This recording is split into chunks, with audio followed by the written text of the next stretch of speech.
Foi feita a mão. Uhum. Cuidado dos dedos. Cuidado. Agilidade.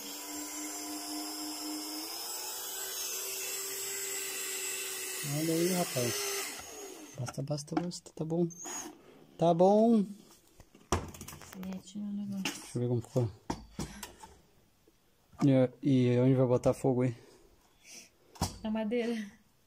Joga fogo. Todo esse trabalho pra botar fogo aí? Não tô entendendo nada dessa lareira.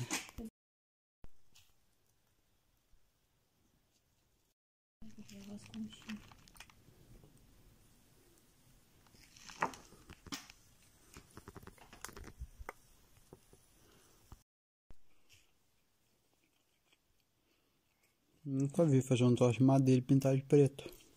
É, ele não quer me liberar o verniz. Muito caro o verniz pra passar nisso aí. É que eu não sabia que eu era o próximo aniversariante. Não tinha me tocado. Eu já pedi. Ferrou.